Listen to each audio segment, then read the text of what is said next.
وَلَعْنَةُ الدَّائِمَةُ عَلَىٰ أَعْدَائِهِمْ وَمُخَالِفِهِمْ وَظَالِمِهِمْ وغاصبِ حقوقهم ومنکر فضائلهم ومقصر ولایتهم اجمعین من یوم عداوتهم إلى قیام یوم الدین. اما بعد فقد قال الرسول صلی اللہ علیہ وآلہ وسلم حسین منی وانا من الحسین صلوات اللہم صلی علی محمد وآلہ محمد وآلہ. مومنین اکرام، یہ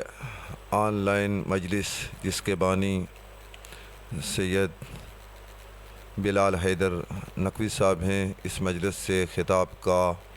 شرف حاصل کر رہا ہوں، اور میں نے آپ کے سامنے سرکار دو عالم محمد مصطفیٰ احمد مجتبیٰ سرکار دو عالم مولائے کل دانائے سبل ختم الرسل صلی اللہ علیہ وآلہ وسلم کی ایک مشہور و معروف حدیث مبارکہ کی تلاوت کا شرف حاصل کیا ہے، جس میں سرکار محمد مصطفیٰ صلی اللہ علیہ وسلم نے اپنے فرزند یعنی سید الشہداء خامس آل ابا علیہ تحیت و ثناء کی شان اور ان کی منزلت اور ان کی فضیلت میں یہ حدیث ارشاد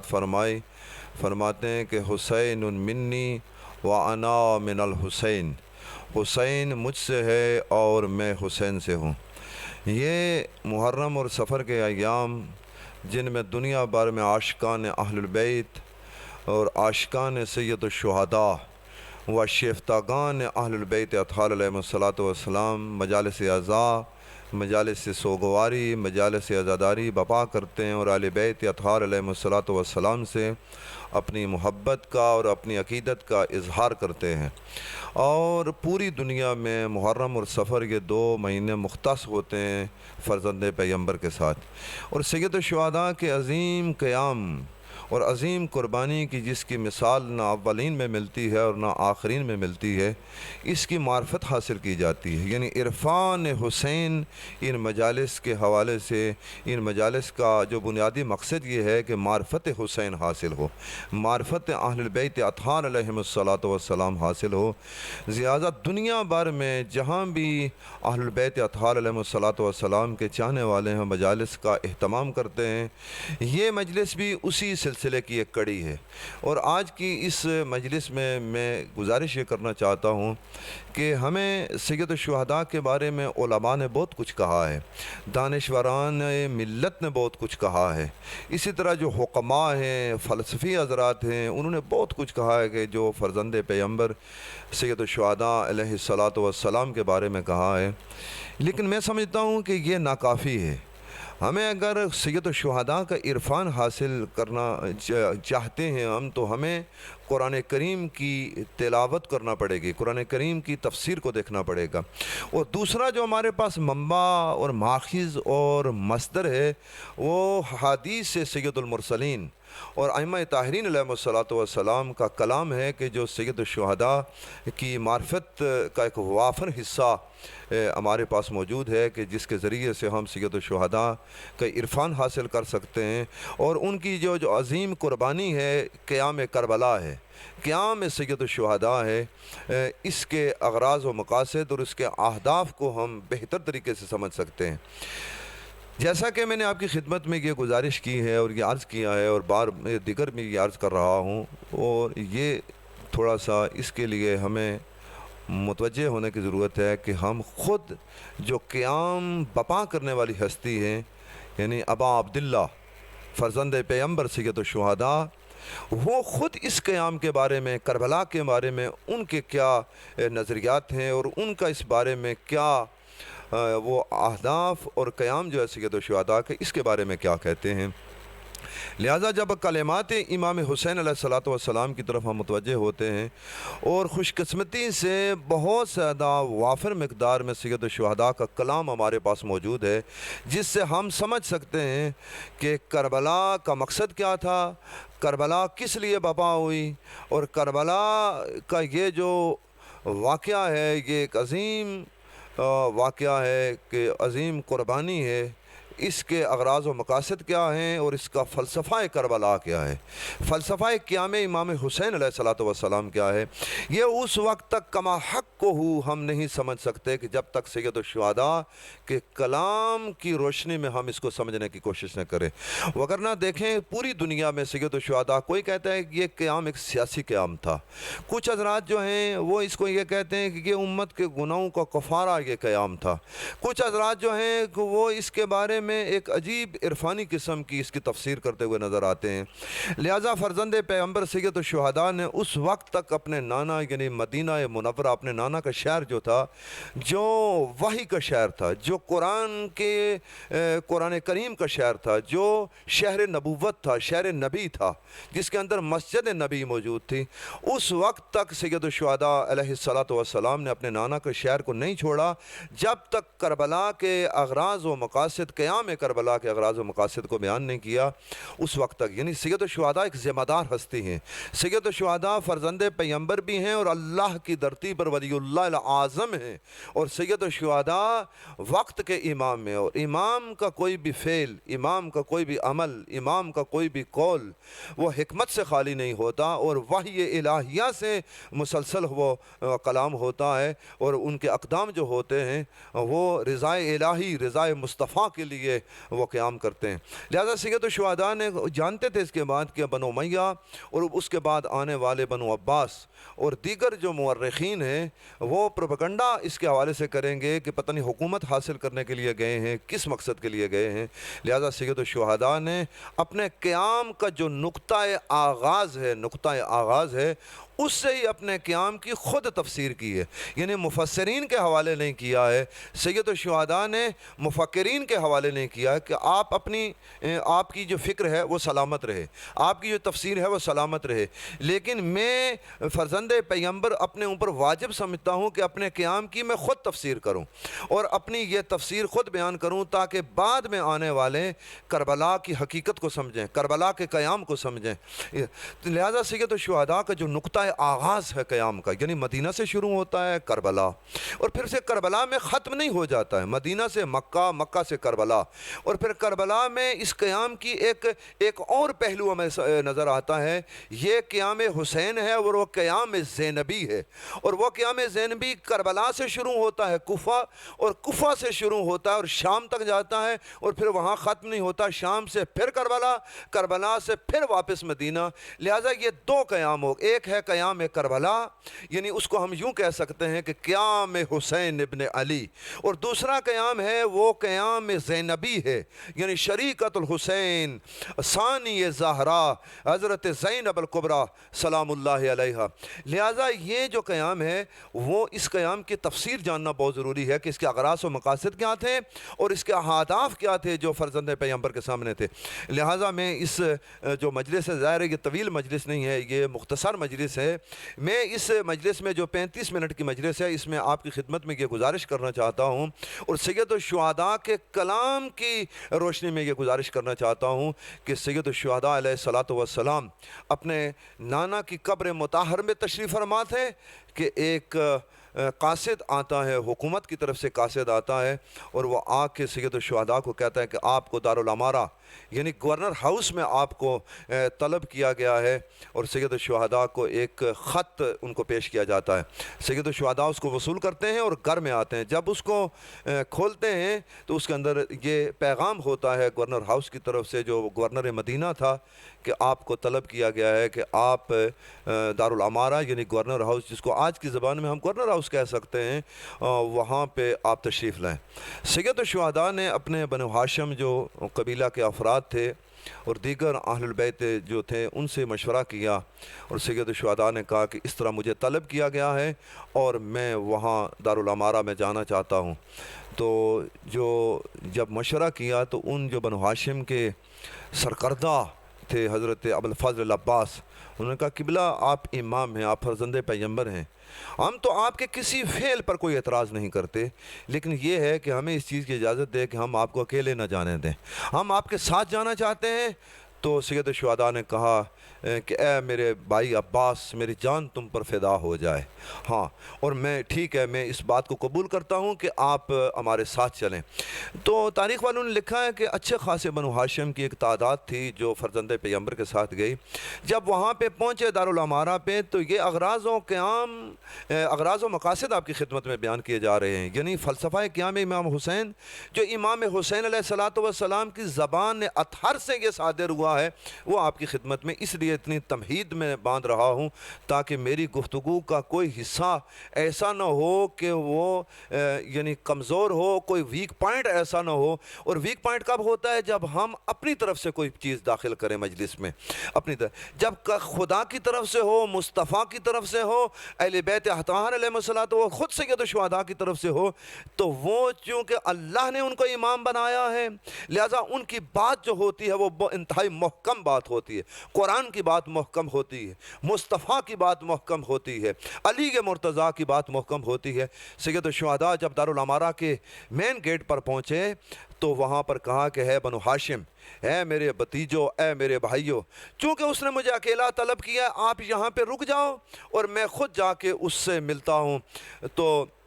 اگر میرے لیے کوئی خطرہ یا ایسا کوئی حالات میں نے دیکھے تو میں نعرہ تکبیر بلند کروں گا۔ سید الشہداء بنو ہاشم نے کہا ٹھیک ہے فرزند پیغمبر، آپ جا سکتے ہیں۔ سید الشہداء جیسے ہی گئے اور وہاں پر داخل ہوئے تو سید الشہداء نے ایک منظر دیکھا کہ ایک کرسی پر ولید جو مدینہ کا گورنر تھا وہ بیٹھا ہوا ہے، اور ساتھ میں ایک اور شخصیت اس کے ساتھ وہ تشریف فرما ہے دونوں۔ اور جیسے ہی اس نے دیکھا سید الشہداء کو تو روح پہ امامت تھا، وہ امامت روح پہ ولایت تھا اور روح پہ امامت تھا کہ وہ بیٹھا اس سے نہ گیا اور وہ کھڑا ہو گیا۔ جب کھڑا ہو گیا تو ساتھ میں جو دوسرا بندہ تھا اس نے گستاخی کا اور توہین کا مرتکب ہوتے ہوئے وہ بیٹھا رہا، وہ سید الشہداء کو کوئی احترام اس نے نہیں کیا، البتہ کہ کھڑا ہو گیا اور سید الشہداء کو کرسی پیش کی۔ سید الشہداء کو جب کرسی پیش کی، سید الشہداء بیٹھ گئے تو فوراً اس نے ایک خط نکال کے سید الشہداء کے ہاتھ میں دیا اور بلکہ خود پڑھنا شروع کیا اور کہا کہ فرزند پیغمبر، آپ کو اس لیے میں نے زحمت دی ہے کہ آپ یہاں گورنر ہاؤس میں تشریف لائیں کہ شام کا جو حاکم ہے اس کا انتقال ہو گیا ہے، وہ مر چکا ہے اور اب اس کا بیٹا تخت نشین ہو چکا ہے، وہ خلیفہ بن چکا ہے، لہٰذا اس نے آپ سے بیعت کا مطالبہ کیا ہے اور ساتھ میں یہ کہا ہے کہ اگر وہ بیعت کرتے ہیں تو فابہا، اگر بیعت نہیں کرتے تو آپ کے سر کا مطالبہ کیا ہے کہ فرزند پیغمبر کا سر قلم کر دیا جائے۔ اب چونکہ اس نے بات ایک جذبات سے ہٹ کر اس نے یہ جو بات کی انتہائی ادب اور احترام سے فرزند پیغمبر کی خدمت میں گزارش کی، فرزند پیغمبر نے جواب بھی بڑا معقول دیا ہے۔ فرزند پیغمبر نے کہا اچھا میں نے تیری بات سن لی ہے اور تیرا جو پیغام تھا، جو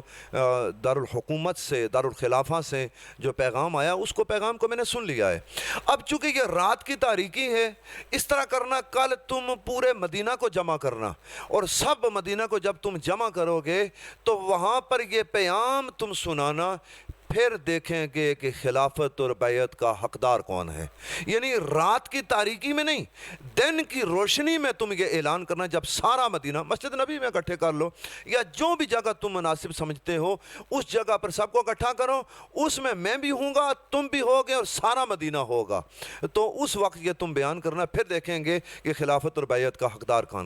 کون ہے۔ جب یہ جملہ کہا تو وہ پورے بنو امیہ میں اگر آپ تحقیق کریں اور علماء سے پوچھیں اور علماء کے بیانات کو سنیں اور تاریخ کے ان پر ذرا دقت کریں تو آپ دیکھیں کہ بنو امیہ میں یہ جو تھا بندہ، یہ بہت سمجھدار آدمی تھا، عاقل آدمی تھا۔ اس نے کہا یہ بات بڑی معقول ہے اور اس نے کہا فرزند پیغمبر آپ نے بات بہت اچھی کی ہے، بات بہت مناسب کی ہے اور بڑی معقول بات کی ہے، آپ تشریف لے جائیں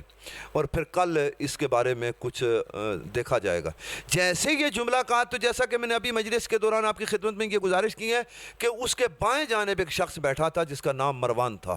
اس نے جیسے یہ جملہ سنا تو اس نے کہا ولید تم بہت سخت غلطی کا تو مرتکب ہو رہا ہے،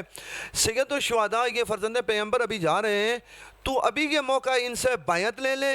یا اگر یہ بیعت کرتے ہیں تو ٹھیک ہے، اگر بیعت نہیں کرتے تو ان کا سر ابھی سے تم قلم کر دو، کیونکہ اگر یہ چلیں گئے تو پھر تیرے یہ ہاتھ نہیں آئیں گے، مدینہ کی گلیاں خون سے بھر جائیں گی، یہ تمہارے ہاتھ میں نہیں آئیں گے۔ جیسے یہ جملہ کہا تو میں آپ جو میری گفتگو کو سماعت فرما رہے ہیں مومنین کرام، آپ اس نقطے کے اوپر توجہ دیں، اور اس کی طرف بہت توجہ کا میں طالب ہوں کہ ابھی لمحہ بھر پہلے سید الشہداء کا مزاج کیا تھا، یعنی مزاج امامت کیا تھا، مزاج ولایت کیا تھا، یعنی سید الشہداء نے انتہائی معقول انداز سے اس کو جواب دیا تھا۔ جب یہ بائیں طرف بیٹھا ہوا شخص بولا تو پھر فرزند پیغمبر کا انداز بدل گیا۔ اب جو سید الشہداء کی زبان تھی، اب وہ زبان، وہ مزاج تقریباً بدل گیا۔ اب وہ زبان میں یوں کہوں کہ وہ زبان ذوالفقار بن گئی، یعنی ذوالفقار حیدری بن گئی۔ اب اس کے اندر وہ جوش اور جذبہ وہ ہوا، اور سید الشہداء نے اس سے خطاب کر کے کہا، اچھا تو مجھے قتل کی دھمکی دیتا ہے، تو جھوٹ کرتا ہے، تو کذاب ہے۔ اور ساتھ میں ایک جملہ کہا، یبن الزرقاء، یہ خطاب کیا۔ اور جب میں یہ جملہ کہتا ہوں تو مومنین کرام یقین کریں کہ عجیب کیفیت طاری ہوتی ہے، یعنی مزاج ولایت اور مزاج امامت نہیں ہے، لیکن یہاں پر سید الشہداء نے یبن الزرقاء کہہ کے اس کا پورا شجرہ بیان کر دیا ہے، اور پورا شجرہ بتا دیا ہے کہ تیرا شجرہ کیا ہے اور تیری حقیقت کیا ہے۔ یہ کہا، یعنی اس کا ترجمہ اگر ایک جملے میں کہہ دیا جائے تو وہ ترجمہ یوں ہے کہ ہے بدکار اور نابکار عورت کے بیٹے، تیری ماں جو تھی وہ بدکار عورت تھی، اور تو مجھے قتل کی دھمکی دیتا ہے، اور قتل کی دھمکی تو فرزند پیغمبر کو دیتا ہے، فرزند علی کو دیتا ہے، فرزند زہرا کو تو قتل کی دھمکی دے رہا ہے۔ تو انتہائی نالائق ہے، تو انتہائی رذیل انسان ہے، اور تو انتہائی کذاب ہے۔ اور یہاں پر مومنین کرام میں یہ کہے بغیر نہیں رہ سکتا کہ ایک طرف مدینہ میں حسین ابن علی تھے جنہوں نے کہا تھا یبن الزرقاء، اے بدکار عورت کے بیٹے، تو مجھے قتل کی دھمکی دے رہا ہے۔ اور ان کے ساتھ یہ بھائی تھے جو مدینہ میں انہوں نے کہا تھا، اور شام کے دربار، یزید کے دربار میں بین تھی زینب الکبریٰ جنہوں نے کہا تھا یبن الطلقاء۔ یہاں پہ لفظ ہے یبن الزرقاء، نابکار عورت کی ماں کے بیٹے، تو مجھے قتل کی دھمکی دے رہا ہے۔ اور شام میں شریکت الحسین، کربلا کی شیر دل خاتون، اور مریم کربلا ثانی زہرا، شریکت الحسین، ام المصائب، حضرت زینب الکبریٰ سلام اللہ علیہا نے شام کے دربار میں ہاتھ پسے گردن بندھے ہوئے اور اسیروں کی طرح جب وہاں پہ کھڑی تھیں، لیکن کیا کیا جائے کہ یہ زینب اسیر تو تھیں لیکن زبان تو اسیر نہیں تھی، جذبہ تو اسیر نہیں تھا۔ وہ جو پیغمبر خدا کی بیٹی تھیں، علی و زہرا کی بیٹی تھیں، وہی خون حضرت زینب الکبریٰ کی رگوں میں بھی دوڑ رہا تھا، اور وہ پاکیزہ شیر اور دودھ حضرت زہرا کا زینب الکبریٰ کی وجود میں تھا۔ وہاں پر اس وقت کے ڈکٹیٹر، وقت کے ظالم جابر اور جو حاکم تھا، اس کی آنکھوں میں آنکھیں ڈال کر حضرت زینب الکبریٰ نے یبن الطلقاء، تو نے ہمیں اسیر کیا ہے، کل میرے نانا نے فتح مکہ میں جن لوگوں کو آزاد کیا تھا تو اس کی اولاد ہے، اور یہ خطاب کیا۔ غرض ہے کہ یہ ایک جملہ تھا جو آپ کی خدمت میں گزارش کرنا چاہتا تھا۔ بہت تیزی کے ساتھ میں آگے بڑھنا چاہتا ہوں کہ صلوات بھیجئے محمد و آل محمد، محمد و آل محمد وعجل فرجہم۔ تو گزارش یہ ہے کہ جب یہ جملہ کہا تو ظاہر ہے کہ اب مزاج امامت تھا، مزاج ولایت تھا۔ جب وہ زبان سید الشہداء کی زبان اطہر سے یہ جملے نکلے تو خاموش ہو گیا۔ سید الشہداء وہاں سے وہیں پہ کھڑے تھے، اور پھر مزاج امامت بدلا، اور سید الشہداء کے یاقوتی لب ہلے، اور وہاں سے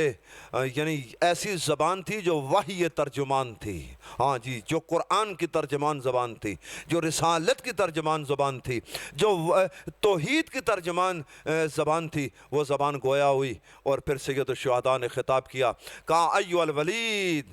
ایھا الولید نحن اہل بیت النبوہ ومعدن الرسالہ ومختلف الملائکہ ومحبت الوحی ومحبت الرحمہ وبنا فتح اللہ وبنا یختم۔ اب آپ توجہ فرمائیں گے تو میں یہ ترجمہ آپ کی خدمت میں کروں گا، چونکہ مجالس میں ذاکرین پڑھتے ہیں، مجالس میں علماء پڑھتے ہیں، مجالس سے خطاب خطبہ کرتے ہیں، لیکن خطبہ اپنے انداز سے تقریر کرتے ہیں، علماء اپنے انداز سے تقریر کرتے ہیں، ذاکرین اپنے خیالات اس کے اندر داخل کرتے ہیں، لیکن یہ کلام وہ ہے کہ کسی ذاکر کا کلام نہیں ہے، کسی عالم کا کلام نہیں ہے، کسی خطیب کا کلام نہیں ہے، یہ اس کا کلام ہے جو زبان رسالت کو جس نے چوسا ہے، یہ اس کا کلام ہے جس نے زبان رسالت کو چوسا ہے۔ یعنی دوسرے لفظوں میں اگر میں یہ لفظیں تبدیل کر کے آپ کی خدمت میں یہ گزارش کروں تو وہ ایسے ہوگا، اور یہ بڑا بجا ہوگا اور بڑا مناسب یہ جملہ ہوگا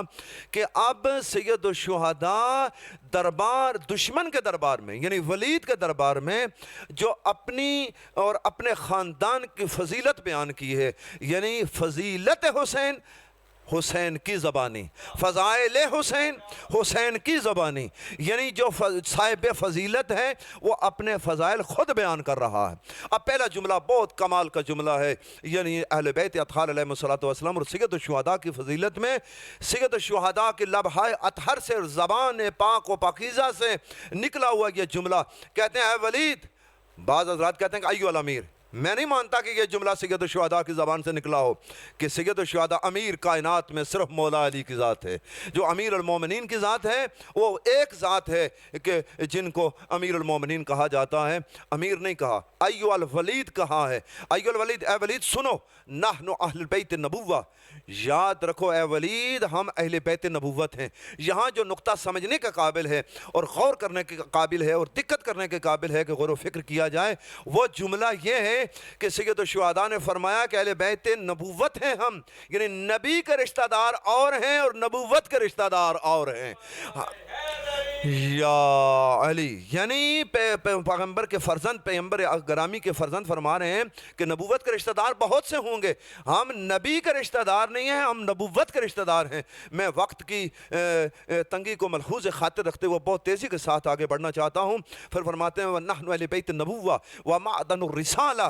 یاد رکھو اے ولید ہم رسالت کی کان ہیں۔ اور مومنین کرام سمجھتے ہیں کہ کانیں کیا ہوتی ہیں، سونے کی کان ہے، چاندی کی کان ہے، نمک کی کان ہے، کوئلہ کی کان ہے، کوئلہ کی کان سے کوئلہ برآمد ہوتا ہے، نمک کی کان سے نمک برآمد ہوتا ہے۔ یعنی پیغمبر اکرم کے فرزند کی کیا کہنا چاہتے ہیں ولید کے دربار میں؟ کہنا چاہتے ہیں وہ جو چاندی اور سونا اور کوئلہ اور نمک کی جو کانیں ہوتی ہیں وہ اور ہیں، وہ معدن الرسالہ، ہم رسالت کی کان ہیں، ہم وہ ہیں کہ جہاں سے رسالت نکلتی ہے۔ پھر فرماتے ہیں وہ مختلف الملائکہ، اے ولید سنو، ہمارے گھر میں اللہ کے فرشتوں کی رفت و آمد رہتی ہے، ہمارے گھر میں فرشتے آتے ہیں اور جاتے ہیں، صرف آتے نہیں ہیں، جب ہماری ماں چکی چلاتے چلاتے تھک جاتی ہے تو اس کی چکی چلاتے ہوئے کبھی میکائیل نظر آتے ہیں، کبھی جبرائیل نظر آتے ہیں۔ ہم مخدوم ہیں، فرشتے خادم ہیں، ہم مخدوم ہیں، فرشتے خادم ہیں، صرف فرشتے آتے نہیں ہیں، رفت و آمد، وہ مختلف الملائکہ، ملائکہ کی رفت و آمد ہمارے گھر میں رہتی ہے۔ اور پھر اگلا جملہ وہ محبت الوحی، محبت میم ہا با تا، یہ کہتے ہیں اترنے کی جگہ کو کہتے ہیں محبت الوحی، ہمارا گھر وہ ہے جہاں اللہ کی وحی اتری ہے، جہاں اللہ کا قرآن اترا ہے، جہاں رحمان کا کلام اترا ہے، وہ ہمارا گھر ہے محبت الوحی۔ پھر فرماتے ہوا محبت الرحمہ، اے ولید سنو، اور جو تمہارے ساتھ یہ بیٹھا ہوا ہے یہ بھی سنیں، اور قیامت تک آنے والے جتنے بھی ہیں وہ سارے میرے اس کلام کو سنیں، وہ محبت الوحی۔ اور اس کے بعد اگلا جملہ کہا فضیلت حسین ابن علی پہ، خوبصورت ترین یہ جملہ ہے، فرماتے ہیں وہ محبت الرحمہ، اے ولید سنو، اللہ کی جتنی رحمتیں ہیں وہ ہمارے دروازے پر خیمہ زن ہیں، اور اللہ اگر کسی تک رحمت کو منتقل کرتا ہے تو ہمارے صدقے میں منتقل کرتا ہے۔ مومنین کرام آپ توجہ فرمائیں، کیسے نہ اللہ رحمت دیں ان کے وسیلے سے۔ سید الشہداء کے جو نانا ہیں وہ خود رحمت للعالمین ہیں، عالمین کے لیے رحمت ہیں۔ پیغمبر اکرم کے فرزند فرمانا یہ چاہتے ہیں کہ دیکھ اے ولید، اللہ کی جتنی رحمتیں ہیں اس کائنات میں، انفس و آفاق میں پھیلی ہوئی نعمتیں، اس آسمان کے نیچے اس زمین کے اوپر، یہ ہمارے دروازے پر خیمہ زن ہیں، اور ہمارے تصدق میں، ہمارے طفیل میں خداوند متعال ساری کائنات کے اوپر رحمت نازل کرتا ہے۔ اور اگلا جملہ اس کے اوپر بہت کمال کا ہے، کہتے ہیں وہ بنا فتح اللہ، یہاں میں مومنین کرام کو تھوڑا سا روکنا چاہتا ہوں تاکہ اس کو سمجھا کہ فضیلت حسین ابن علی پہ میں یہ جملہ کہوں، اور یہ جملہ یہ ہے فتح اللہ، افتتاح کرنا۔ یہ سورہ فاتحہ کو ہم فاتحہ کیوں کہتے ہیں؟ فاتحہ افتتاح، جس سے کھولا جاتا ہے کسی چیز کو،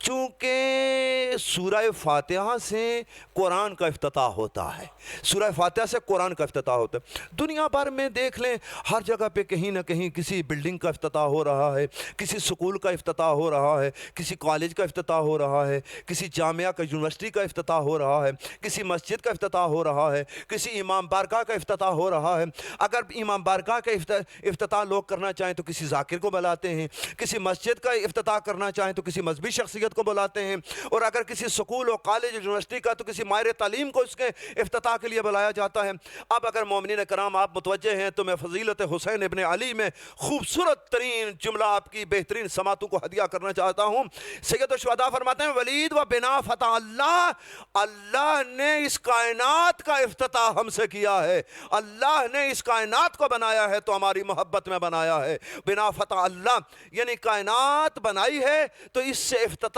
ہم سے کیا ہے، اس کائنات کا افتتاح ہم سے کیا، وَبِنَا فَتَحَ اللَّهُ۔ اور اگلا جملہ سید الشہداء کی فضیلت میں اس سے بھی عظیم جملہ ہے، وہ فرماتے ہیں وَبِنَا يَخْتِمْ، اور صرف افتتاح نہیں کیا، جب یہ کائنات ختم ہوگی تو یہ کائنات ہمارے اوپر بھی ختم ہوگی۔ یعنی پیغمبر اکرم کے فرزند کیا کہنا چاہتے ہیں؟ سید الشہداء امام حسین علیہ السلام کیا کہنا چاہتے ہیں؟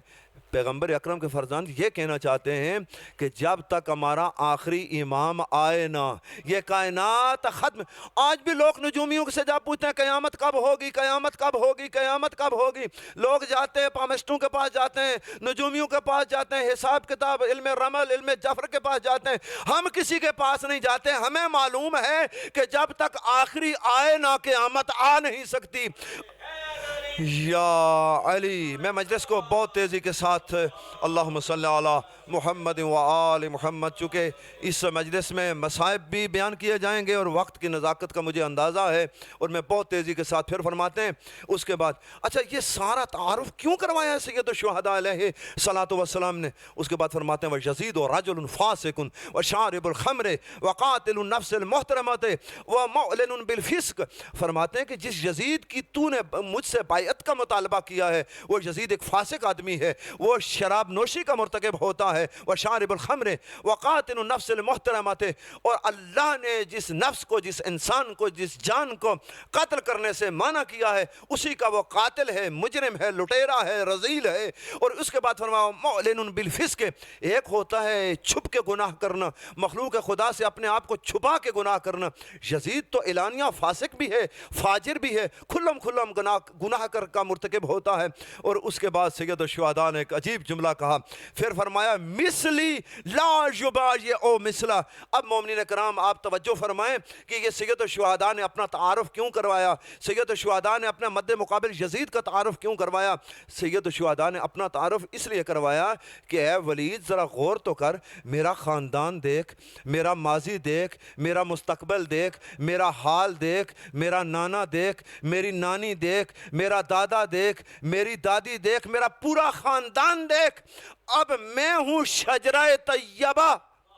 اور جس سے تو مجھ سے بیعت کا مطالبہ کر رہا ہے اس کا خاندان بھی دیکھ، اس کا ماضی بھی دیکھ، اس کا حال بھی دیکھ، اور اس کو خود دیکھ۔ وہ رذیل انسان ہے، وہ فاسق آدمی ہے، وہ شرابی انسان ہے، وہ قاتل ہے، وہ مجرم ہے، وہ معلن بالفسق۔ اب سید الشہداء نے مثلی لا یبائی مثلا کہہ کر ایک قیامت تک کے لیے ایک تحریک کی بنیاد رکھی ہے۔ سید الشہداء نے ایک مدرسہ کھولا ہے، سید الشہداء نے ایک عظیم مدرسہ کی بنیاد رکھی ہے۔ سید الشہداء اگر یہ کہتے کہ میں اس کی بیعت نہیں کرتا تو یہ بات کربلا میں ختم ہو جاتی، یہ بات کربلا میں ختم ہو جاتی کہ میں اس کی بیعت نہیں کرتا۔ لیکن سید الشہداء نے یہ نہیں کہا کہ میں اس کی بیعت نہیں کرتا، سید الشہداء نے کہا مجھ جیسا اس جیسے کی بیعت نہیں کر سکتا۔ یعنی سید الشہداء نے قیامت تک کے لیے ایک معیار اور ایک میزان مقرر کر دی ہے، یعنی حسینیت اور ہے، یزیدیت اور ہے، یعنی مجھ جیسا جو حسینی ہوگا وہ اس جیسے کردار کے ہاتھ پر کبھی بھی بیعت نہیں کرے گا۔ بہت سی باتیں ہیں جو میں آپ اس مجلس میں گزارش کرنا چاہتا تھا، لیکن اب میں اپنے اختصار اور مختصر کرتے ہوئے سید الشہداء، اب آپ اندازہ لگائیں کہ سید الشہداء نے یہ پیغمبر اکرم نے یہ کیوں کہا تھا اپنے فرزند کے بارے میں کہ حسین منی و انا من الحسین، حسین مجھ سے ہے۔ کون سا تھا ایسا فرد مدینہ میں جو یہ نہیں جانتا تھا کہ سید الشہداء پیغمبر خدا کی دختر نیک اختر کے فرزند ہیں؟ سب جانتے تھے حسین مجھ سے ہے، یہ سمجھ میں لیکن من الحسین کی تفسیر کربلا میں سامنے آتی ہے۔ سید الشہداء کے بارے میں یہ فرمانا چاہتے تھے، اے لوگو، اے میرے صحابہ کرام، اے میری محفل میں بیٹھنے والوں،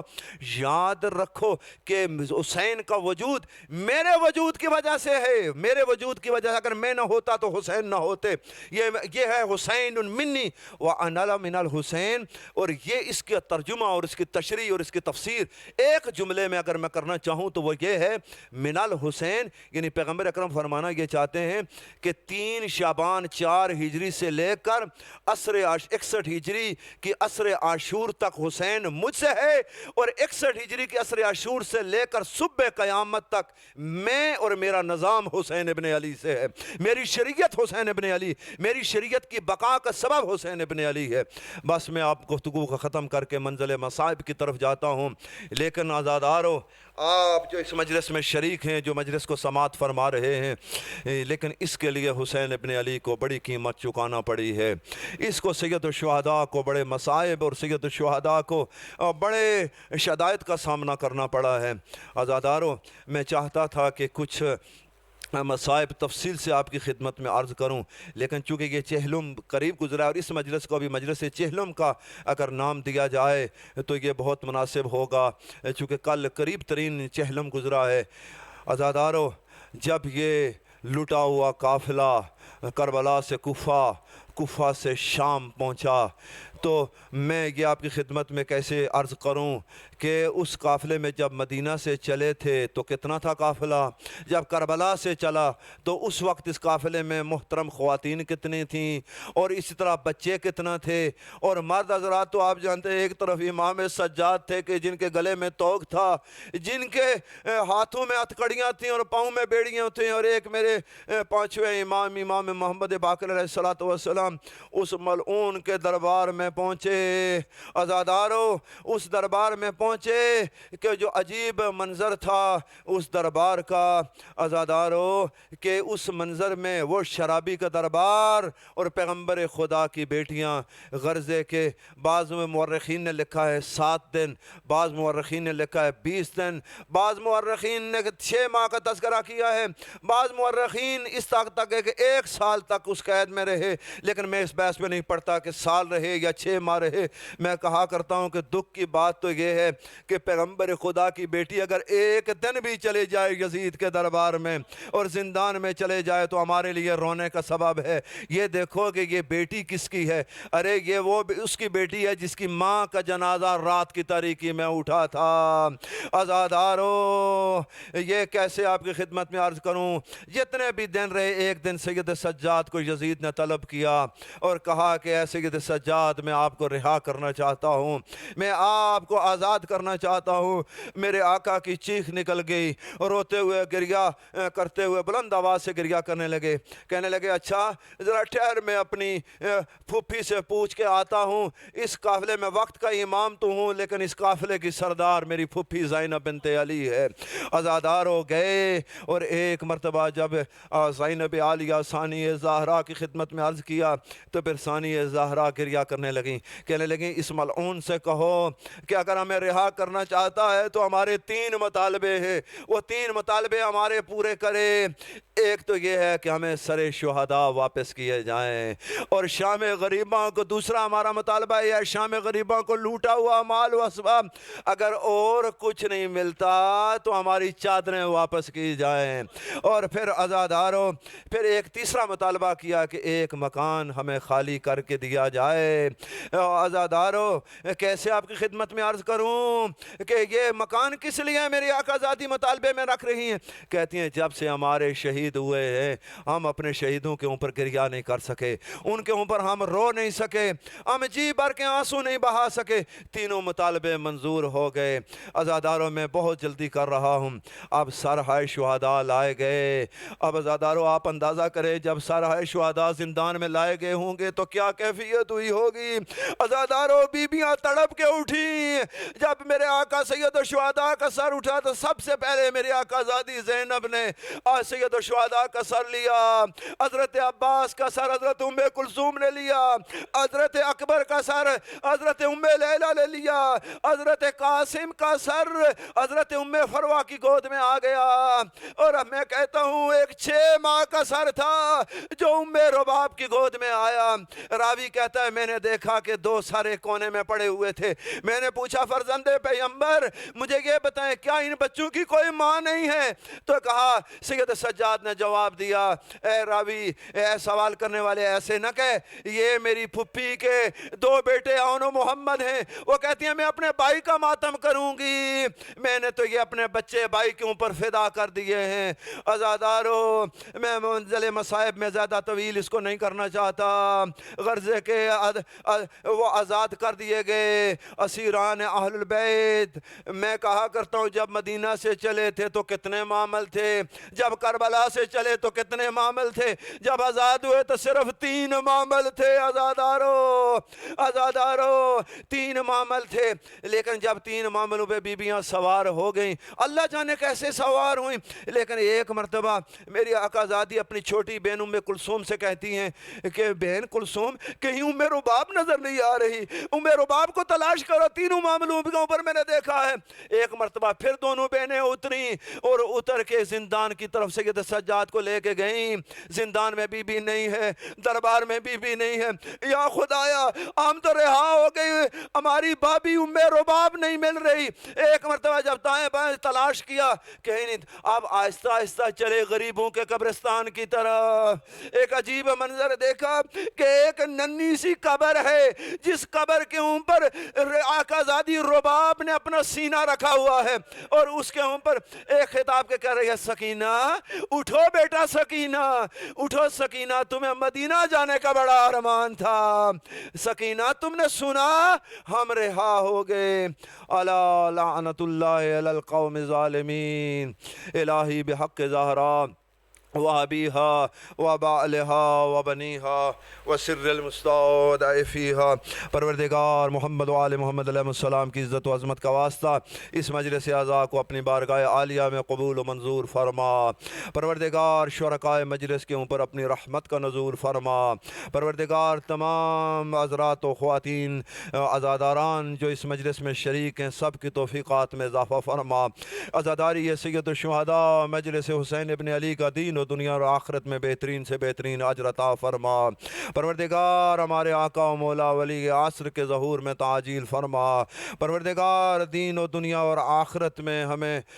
محمد و آل محمد علیہ السلام کی سے متمسک رہنے اور آخرت میں ان کی شفاعت کبریٰ سے سیام بیرہ مند فرما۔ پروردگار واجبات الہیہ کی پابندی اور محرمات سے بچنے کی توفیق عطا فرما۔ پروردگار اس مجلس میں یقیناً تبرک کا اہتمام کیا گیا ہوگا، پروردگار اس تبرک کو اپنی بارگاہ عالیہ میں قبول و منظور فرما۔ ہمارے برادر مکرم جناب سید بلال حیدر نقوی صاحب نے جو ادائیگی اجر رسالت کرتے ہوئے اس مجلس اعزاء کا اہتمام کیا، اس کو اپنی بارگاہ میں قبول فرما، ان کی توفیقات میں اضافہ فرما۔ پروردگار دین و دنیا کی تمام بالائیاں ان کے شامل حال فرما۔ سرکار امام زمان کی خصوصی توجہ لطف اور عنایت شامل حال فرما۔ پروردگار برادر مکرم سید بلال حیدر نقوی صاحب کی تمام فیملی کے اوپر، ان کے والدین، ان کے اعزاء و اقارب سب کے اوپر اپنی رحمت کا نزول فرما۔ آفات و بلیات زمینی و آسمانی سے محفوظ فرما۔ ہماری دعاؤں کو قبول فرما۔ ربنا تقبل منا انک انت السمیع العلیم بجائے محمد و آلہ طاہرین۔ السلام علی الحسین وعلی علی بن الحسین وعلی اولاد الحسین وعلی اصحاب الحسین، والسلام علیکم ورحمۃ اللہ وبرکاتہ۔